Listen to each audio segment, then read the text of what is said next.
Hello student, প্রত্যেককে welcome Ghosh computer একাডেমিতে। Ghosh computer academy মানেই হচ্ছে কম্পিউটার এডুকেশন ফর অল, মানে যাতে সবাই কম্পিউটার শিক্ষা ঘরে বসে পেতে পারে। ঠিক আছে?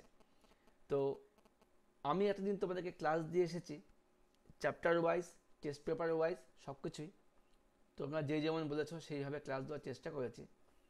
আজকের ক্লাসটা খুব খুব ইম্পর্টেন্ট একটি ক্লাস, কারণ তোমাদের আর মাত্র 10-12 দিন পরে তোমাদের এইচএস এক্সাম শুরু হয়ে যাচ্ছে। এই 10 দিন পর থেকে এইচএস এক্সাম শুরু হয়ে যাচ্ছে, হাতে সময় কিচ্ছু নেই, একদম বেশি সময় নেই। সরস্বতী পূজা পার হলেই এইচএস এক্সাম 2024। তোমাদের প্রিপারেশান মোটামুটি প্রত্যেকেরই হয়ে আছে, বা অনেকে এখনও অবধি প্রিপারেশান নিতে পারোনি। সেই ব্যাপার নিয়ে আজকে আমি কিছু গুরুত্বপূর্ণ কিছু টপিক তোমাদের আলোচনা করব। তোমরা কিভাবে প্রিপারেশান নিলে এই এইচএসে খুব ভালো একটা মার্কস পেতে পারবে। কারণ তোমার জীবনের তোমরা একটা বড় পরীক্ষা দিয়ে এসেছো মাধ্যমিক, এবার এইচএস কিন্তু তোমাদের দ্বিতীয় বড় পরীক্ষা। এরপরে তোমরা বিভিন্ন লাইনে চলে যাবে, যদিও তোমাদের সে যে লাইনে যাও না কেন, তোমাদের কিন্তু এই মার্কসগুলো কিন্তু তোমাদের সারা জীবন থেকে যাবে। ঠিক আছে? তো তার জন্য প্রয়োজন কি সঠিক প্রিপারেশান আর সঠিক গাইডেন্স। আমি যতটা পারছি তোমাদেরকে গাইডেন্স করার চেষ্টা করছি। তোমরাও চ্যানেলের খুব সঙ্গে আছো, আমি দেখতে পাচ্ছি অনেকেই চ্যানেলগুলোকে তোমরা শেয়ার করছো, কমেন্ট করছো, খুব ভালো লাগছে। আর প্রত্যেককে অবশ্যই বলবো, তোমাদের এইচএস এক্সাম হয়ে যাওয়ার পর অবশ্যই তোমরা জানাবে এই ভিডিওতেই, কমেন্ট করে জানাবে স্যার এক্সাম কেমন হলো, প্রশ্ন কমন পেয়েছো কি না, এ সমস্ত তোমরা জানাবে। তো দেখো, আজকের ক্লাসে তোমাদেরকে আমি প্রথমেই বলবো, তোমরা প্রথমে এই জিনিসটা খেয়াল করো। ক্লাস 12-এ কিন্তু আমাদের যেটা সিলেবাস, সেখান থেকে আমাদের দেখো 5টা কিন্তু আমাদের চ্যাপ্টার আছে: logic gate, networking, database, spreadsheet এবং অ্যাক্সেস। এই 5টা চ্যাপ্টার থেকে কিন্তু আমাদের মোট 70 মার্কের কিন্তু আমাদের থিওরি প্রশ্ন আসবে। তার মধ্যে লজিক গেট থেকে আসবে 15 মার্কসের কোশ্চেন, নেটওয়ার্কিং থেকে আসবে 20 মার্কসের কোশ্চেন, ডেটাবেস থেকে আসবে 15 মার্কসের কোশ্চেন, এক্সেল থেকে আসবে 10 মার্কসের কোশ্চেন এবং অ্যাক্সেস থেকে আসবে আরও 10 মার্কের কোশ্চেন। এই মোট হয়ে গেল হচ্ছে 70 মার্কস। এবার দেখো 70 থেকে এমসিকিউ পার্ট দেখো তোমাদের আছে 21 মার্ক, মানে একটা বড় অংশ কিন্তু এমসিকিউ, 30% নাম্বার এমসিকিউ। ভালো করে দেখো। আর 14 মার্কস আছে এসএ কিউ। কেউ যদি ভাবো আমি বড় প্রশ্ন অ্যাটেন্ড করবো না, এমসিকিউ প্লাস এসএ কিউ কত হয়ে গেল? 35 কিন্তু অনেক বেশি নাম্বার। আর বড় প্রশ্ন থেকে আছে 35 নাম্বার। আর কম্পিউটারের ক্ষেত্রে অবশ্যই মনে রাখবে, কম্পিউটার এক্সাম তোমাদের 2.5 ঘন্টার মধ্যে পরীক্ষা কমপ্লিট হয়ে যাবে। কারণ এই একটা এমন সাবজেক্ট যেখানে লিখতে খুবই কম হয়। কেন লিখতে কম হয়? লজিক গেটের 7 নম্বরের প্রশ্ন তোমাদের কিন্তু জাস্ট ছবি এঁকে দিলে 7 নম্বর পেয়ে যাচ্ছ, যেখানে তোমাদের অন্যান্য সাবজেক্টে 2-3 পৃষ্ঠা লিখতে হয়। এইচটিএমএল থেকে 7-এর প্রশ্ন, খালি কোডিং লিখবে, অল্পটুকু কোডিং, তোমার 7 মার্কস পেয়ে যাবে। এসকিউএল থেকে 7-এর প্রশ্ন, 2-3 লাইন কোডিং, 7 তোমার পেয়ে যাচ্ছ। আর একমাত্র একটু লিখতে হয় বেশি, এই এক্সেল আর অ্যাক্সেস থেকে বেশি লিখতে হয়। যদিও এক্ষেত্রে তোমার পুরো 7-এর প্রশ্ন আসে না, 2-2-3 এইভাবে নাম্বারগুলো ভাগ ভাগ করে আসে। তো তোমরা প্রথমে প্রত্যেকের সিলেবাসটা দেখে নাও, মার্কসটা দেখে নাও, কোন চ্যাপ্টার থেকে কত মার্কসের কোশ্চেন আসছে, তোমাদের পড়তে সুবিধা হবে। ঠিক আছে? তো এবার আমি তোমাদেরকে বলবো, দেখো আমি একটা এখানে নিজের মতো করে চার্ট করিয়েছি এভারেজ স্টুডেন্টদের জন্য কীভাবে মার্কস তোলা যায়। ঠিক আছে? দেখে নাও। তো আমরা এটুকুই খেয়াল করব, এভারেজ স্টুডেন্টরা হচ্ছে, অবশ্যই তোমরা এই 3টা চ্যাপ্টার খেয়াল করবে। দেখো কী কী খেয়াল করবে: লজিক গেট, এইচটিএমএল এবং এসকিউএল। এই 3টা চ্যাপ্টারের বড় প্রশ্ন অবশ্যই অ্যাটেন্ড করবে, এখান থেকে একদম ফুল মার্কস পাওয়া যায়। 3টে চ্যাপ্টার থেকে একদম প্রচুর কমন থাকে। আমি যেইভাবে তোমাদের সাজেশান দিয়েছি এবং টেস্ট পেপার সলভগুলো দিয়েছি, ওগুলো করো, এর বাইরে একটা প্রশ্ন আসবে না। লজিক গেট, এইচটিএমএল আর এসকিউএল, 3-7 কত হয়? 21 নাম্বার। 21 নাম্বার এখান থেকে কমন। আর থাকলো এমসিকিউ 21। এমসিকিউ এ প্রত্যেকে 21 পায়। একটু বুদ্ধি করে পরীক্ষা দিতে বসবে, 21 পাবেই, আমি বলছি পাবে। কি করে পাবে পরে বলছি আমি। এই হলো 21 + 21 কত হলো? মোট 42। ঠিক আছে? আর প্র্যাকটিক্যালে সবচেয়ে কম নাম্বার 28, মিলিয়ে নেবে। প্র্যাকটিক্যালে সবচেয়ে কম মার্কস 28, আর 42 আর 20 কত কত যোগ করে 70। দেখো 70 নাম্বার কিন্তু এভারেজ স্টুডেন্টরা অহরহ পেয়ে থাকে, ঠিক আছে। তো ওই জন্যই বলছি, যারা প্রিপারেশন নিতে পারোনি শুরু থেকে, তারা অবশ্যই 3টা চ্যাপ্টার খুব মন দিয়ে পড়ো। কারণ এই এক্সেল আর অ্যাক্সেস থেকে একটু মুখস্থ করতে হয়, তোমরা তো অনেকে বুঝতে পারছো না।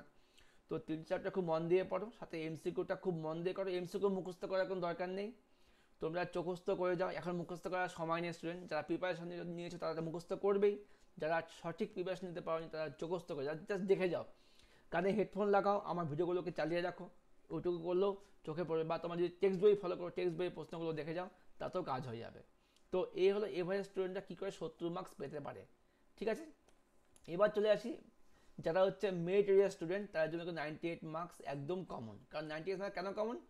28 তোমার সবচেয়ে কম প্র্যাকটিক্যাল মার্কস, আর তারা তো সবগুলোই অ্যাটেন্ড করবে, সেক্ষেত্রে 90 কিন্তু পাওয়াই যায়। দেখো 70 মার্কস যদি একটা এভারেজ স্টুডেন্ট পেতে পারে, তুমি তার থেকে 28 মার্ক বেশি পাবে, কারণ তুমি টিউশন করেছো, অনলাইন ক্লাস করেছো, তোমার 28 মার্ক পাওয়া কিন্তু খুবই জরুরি, ঠিক আছে।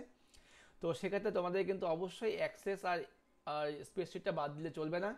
তোমরা অবশ্যই দেখো, আমি কিন্তু এভারেজ স্টুডেন্টের কিন্তু এই এসি করে মার্কস কিন্তু আমি এখানে দিইনি, মানে তাদেরকে আমি ধরিনি, ঠিক আছে। এবার তারা যদি কোনো রকম যদি এসি থেকে 4-5 মার্কস পেয়ে যায়, তবে কিন্তু এই 70টা হয়ে যাবে কিন্তু 75, আর কিন্তু 5 মার্কস বেড়ে যাবে, ঠিক আছে। আর যারা হচ্ছে ভালো স্টুডেন্ট, খুব ভালো, তারা কিন্তু এই এসিকিউতে 14তে একদম 14 পাবেই, একদম কনফার্ম 14 পাবেই। কারণ কম্পিউটারের একমাত্র সাবজেক্ট যেখানে কিন্তু সবকটা প্রশ্নের সঙ্গে অথবা থাকে, অথবা থাকেই প্রশ্ন, এসিকিউতে অথবা থাকবেই। তো তোমরা একটা না একটা অ্যান্সার করতে পারবে, ঠিক আছে। এই হলো আমাদের মার্কসের ব্যাপার, আমরা কত মার্কস পেতে পারি একটা আশা করে রাখো, ঠিক আছে। এবার দেখো ভিডিওর পরের পার্টে কী বলছি আমি। তোমরা প্রত্যেকে প্রশ্ন পেয়ে মাথা ঠান্ডা রেখে প্রশ্নগুলো প্রথমে পড়বে, খুব ভালো করে পড়বে। আর প্রত্যেকে একটা পেন্সিল নিয়ে রাখো, পেন দিয়ে প্রশ্ন দাগাবে না, পেন্সিল দিয়ে দাগিয়ে রাখো এগুলো আমি পারছি, যেগুলো পারছি না এগুলো একটু, ওগুলো নিয়ে এখন মাথা ঘামাবে না, ঠিক আছে। আর প্রথমে পুরো প্রশ্নপত্র অথবাগুলি একবার দেখে নেবে, কার সাথে কি অথবা আছে, ঠিক আছে। তাহলে তোমাদের একটা ম্যাপ পয়েন্টের মতো হয়ে যাবে, ম্যাপ হয়ে যাবে, আমি এইভাবে অ্যান্সার করলে এত মার্কস পাবো, আস্তে আস্তে শুরু করবে, ঠিক আছে। তো এই হলো ব্যাপার। এমসিকিউগুলো প্রথমে পেন দিয়ে অ্যান্সার না লিখে হালকা দাগিয়ে রাখো, পরে কনফার্ম হয়ে নাও। দেখো প্রথমে তোমাদের বলি, প্রশ্ন পেয়ে কেউ হাল্লা হুল্লা করবে না ঘরের মধ্যে, স্যাররা গার্ড দেবে, ঘরটাকে শান্ত রাখবে। যত ঘর শান্ত থাকবে তোমার পরের দিকে কিন্তু অনেকটা হেল্প পাবে স্যারদের থেকে।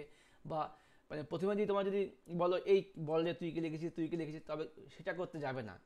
সবাই চুপচাপ পরীক্ষা দাও, সময় পাবেই, অনেক স্কোপ পাবে জিজ্ঞেস করার, 3 ঘন্টা অনেক বড় সময়।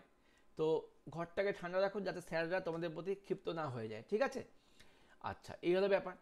তো এমসিকিউ এর অ্যান্সার জিজ্ঞেস না করলেও হবে, দেখবে অনেকে হয়তো বলা বলি করবে, নিজের কানটাকে খাড়া রাখবে, কথা বলতে যাবে না, দেখবে অ্যান্সার হয়তো ঘরের মধ্যে ভাসছে, ঠিক আছে।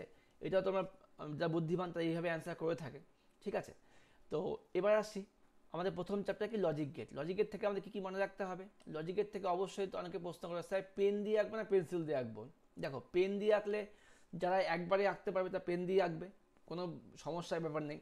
আর যদি ভুল হয় সেক্ষেত্রে পেন দিয়ে আবার কাটতে হবে খাতার মধ্যে। তো তোমরা কী করবে, পেন্সিল দিয়ে আঁকতে পারো, ভালো করে পেন্সিলে ডিপ করে আঁকবে। আর অবশ্যই লজিক গেটের সময় ইনপুট আউটপুট মেনশন করবে, বাঁ দিকেরটা ইনপুট ডান দিকেরটা আউটপুট লিখে দিতে পারো।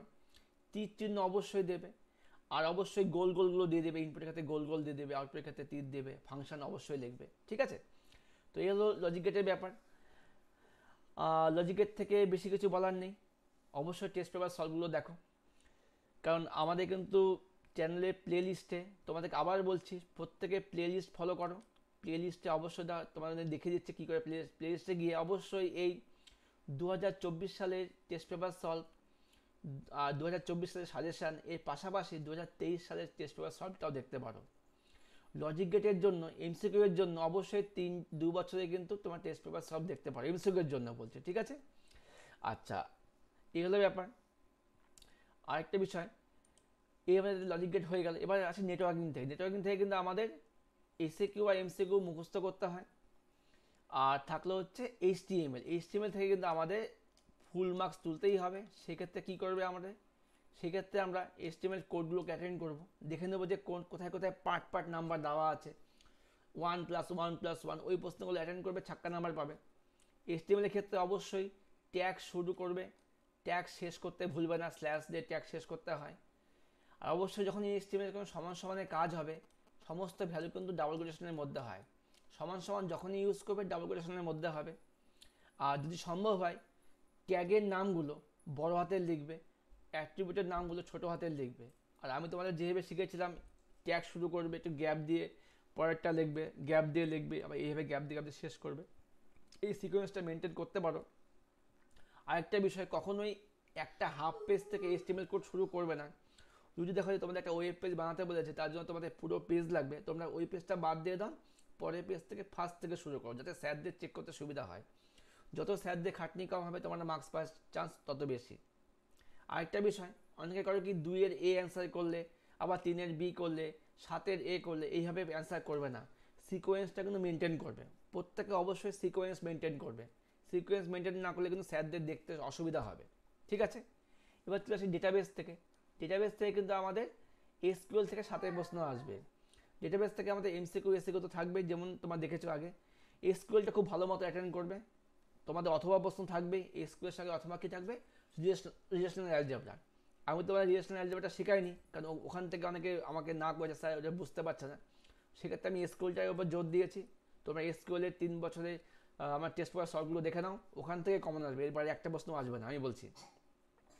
আর স্কুলের ক্ষেত্রে যেমন HTML এর ক্ষেত্রে সমান সমান ডাবল কোটেশনে হয়, আর স্কুলের ক্ষেত্রে কী হয়, সমান সমান দিলে সিঙ্গেল কোটের মধ্যে লিখতে হয়। ঠিক আছে, যখন নাম A দিয়ে শুরু, A দিয়ে শুরু হলে আগে A পরে পার্সেন্ট, A দিয়ে শেষ হলে আগে পার্সেন্ট পরে, এই ব্যাপারগুলো খেয়াল রাখবে। যখন তোমাদের জয়েন করতে হবে, জয়েন যখন করবে তখন ভেবে নেবে যে দুটো টেবিলের মধ্যে একটা কমন ফিল্ড থাকবে। সেক্ষেত্রে সিলেক্ট সামথিং সামথিং সামথিং হয়, প্রথম টেবিলের ডট ওই কলামের নাম ইকুয়াল টু দ্বিতীয় টেবিল ডট ওই কলামের নাম, তার পাশে অ্যান্ড দিয়ে বাকি শর্তগুলো লিখবে। এই হলো স্কুলের ব্যাপার। আর স্কুলের প্রশ্ন কখনোই হুবাহু কমন আসে না। যত সলভ করবে, টেস্ট পেপার সলভগুলো করবে, বা তোমরা যদি মেন ভিডিওগুলো দেখো, এখান থেকে স্কুলের মেন ক্লাসগুলো দেখো, তবে তোমরা অনেক ভালো বুঝতে পারবে। ঠিক আছে, সঠিক প্রিপারেশান, সঠিক প্র্যাকটিস, গুড মার্কস। ঠিক আছে, আচ্ছা এবার দেখি এক্সেল থেকে। এক্সেল আর অ্যাক্সেস এই দুটো থেকে মানে কমন তো পাবেই, 100% কমন পাবে, কিন্তু এক্ষেত্রে মুখস্থ করতে হয়। নাম্বার বেশি পাওয়া যায় লজিক গেট, HTML আর SQL থেকে। এক্সেল আর অ্যাক্সেস টেস্ট পেপার সলভের বাইরে কিছু করার দরকার নেই। তো যেটা আমার বিগত কয়েক বছরে দেখা, যারা যারা টেস্ট পেপার সলভ মন দিয়ে করেছে, তাদের কিন্তু 100% কমন এসছে। আর আরেকটা বিষয়, তোমরা একবার দেখবে তোমাদের বইয়ের মধ্যে 2023 সালে HSC প্রশ্ন দেওয়া ছিল, ওই প্রশ্নটা একবার সামনে নিয়ে বসবে, দেখে নিবে যে কোনগুলো আগেরবার এসেছিলো, ওগুলো বাদ দিয়ে পড়ো। ঠিক আছে, ওগুলো বাদ দিয়ে পড়ো, ওগুলো প্রশ্ন এবার আসবে না। আরেকটা বিষয়, তোমাদের প্রশ্নপত্র খুব খুব খুব সহজ প্রশ্ন হবে, কারণ সবাই চায় যাতে তোমরা খুব ভালো মার্কস নিয়ে পাস করো, সামনের দিকে এগিয়ে যাও, আমিও চাই। তো চিন্তায় কোনো ব্যাপার নেই। আজকে তোমার 5 তারিখ 6 তারিখ হয়ে গেল, বাকি হাতে বাকি আছে মাত্র আর 7 দিন বাকি আছে। তোমরা সেইভাবে পার্ট পার্ট করে দেখে নাও। তোমাদের 5টা সাবজেক্ট আছে বা 6টা সাবজেক্ট আছে, বেস্ট অফ 5 তোমার নাম্বার যোগ হবে। 5 দিন তোমার পারলে পরে একটা একটা করে চ্যাপ্টার দেখে নাও। বাংলার জন্য 2 দিন সময় হাতে রাখো, তোমরা দেখে নিও। তো আশা করি আমি আমার মতো কিছু বলার চেষ্টা করলাম, তোমরা তোমাদের মতো করে পরীক্ষা দেবে। বেশি তো কিছু জ্ঞান দেওয়ার নেই, তোমরা আরও ভালো প্র্যাকটিস করছো, বুঝতে পারছো কী পড়বে কী পড়বে না, তোমাদের মধ্যে একটা কনসেপ্ট তৈরি হয়ে গেছে। তো ঠিক আছে স্টুডেন্ট, ক্লাসটা এখানে শেষ করছি। প্রত্যেককে বেস্ট অফ লাক। আর নতুন কোনো ভিডিও আমি দিচ্ছি না, তোমরা প্রত্যেকে এই ভিডিও নিচে কমেন্ট করবে পরীক্ষা দিয়ে এসে পরীক্ষা কেমন হয়েছে।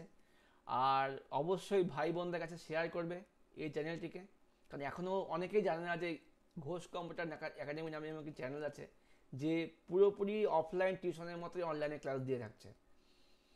তো বেস্ট অফ লাক, ভালো থেকো, সুস্থ থেকো, শরীরের যত্ন নাও, সামনে HS। Best of luck, by.